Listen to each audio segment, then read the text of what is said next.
আপনি বাংলাদেশত কি চাকরি করেছিলেন?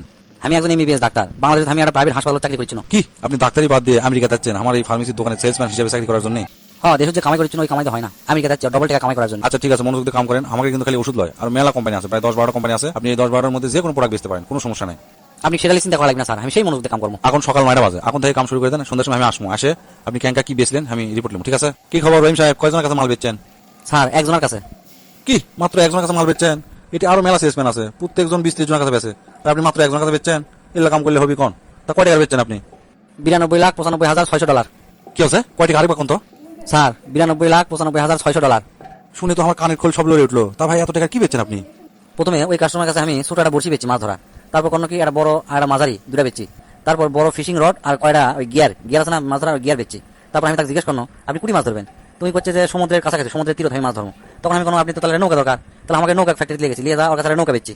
তারপর আমি কোনো এই যে আপনি নৌকা কিনলেন, এই নৌকা আপনি বাইরে নিয়ে যাবেন ক্যাঙ্গা করে, নিয়ে আসবেন ক্যাঙ্গা করে, আপনি তো এই নৌকা নিয়ে যাওয়ার জন্য নিয়ে আসার জন্য একটা টাক কেনা লাগবে। তো এগুলো করছে তাই তো, তো আমাকে টাক ফ্যাক্টরি লিয়ে গেছি, নিয়ে যাওয়ার কাছে টাক বেচছি। টাক বেচার পরে আমি কোনো আপনি মাছ ধরতে হয়তো রাত হয়, তাহলে থাকবেন কুটি, আপনি তো তাও কিনা লাগবে। তো তাই তো, তো আমাকে তাও ফ্যাক্টরি লিয়ে তাও বেচছি। তাও বেচে মোট বিল হচ্ছে 92,95,600 ডলার। আপনি কথা শুনে আমি টাস্কি লাগে কেন? একটা সামান্য একটা বসি কিনবার আসলে আপনি তাকে এত কিছু কিনালেন, এটা ক্যাঙ্কা করে সম্ভব? না স্যার, আমি তো বসি কিনবার আসেনি, ওর খুব মাথা ব্যথা করছে, প্যারাসিটামল কিনবার আসছিল। আমি তাকে বুঝানো যে ঠান্ডা মাথায় বসিতে সমুদ্র মাছ ধরলে আস্তে আস্তে মাথা ব্যথা ভালো হয়ে যায়, তারপরে এই কাহিনী। ভাই সত্যি করে কোন তো, আপনি সত্যি বাংলাদেশের ডাক্তার আসলেন না অন্য কাম করেছিলেন? এটা ক্যাঙ্কা করে সম্ভব ভাই, এত টাকার মাল একদিনে বেশি ভালো দিচ্ছেন?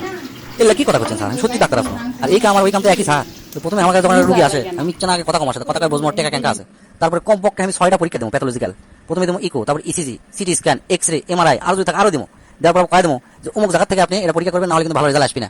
আর ওই যেটি পরীক্ষা করবে দেয় ওটি আমার পার্সেন্টেজ থাকে, বুঝছেন? পরীক্ষা করলে আসার পর হয় কি, আমি রিপোর্টার দেখি আর না দেখি কর্ম কি 14টা ওষুধ আমি লিখে দেবো। প্রথম 20টা না হলে উল্টা 20টা তো লিখে দেবো। তার মধ্যে 2টা ওষুধ কামের আর 12টা ওষুধ ভুয়া, ভিটামিন এই সেই পাউডার মিশানা এলা মিশাই। আর এই 12টা কোম্পানি থেকে আমি প্রতি মাসে বহুত টাকা করে আমি পার্সেন্টেজ পাই। আর এই টিভি, ফ্রিজ, গাড়ি, কার গাড়ি বন্ধু আমাকে কিনে দিচ্ছে, বুঝছেন? এল্লা করে কামাই করছি না আমি। ভাই ভাই লয় বস, তুই আমার বস আজ থেকে আমাকে তোর দেশত পাড়া, আমি না প্রাইভেট হাসপাতালে ট্রেনিং দিয়ে আসি।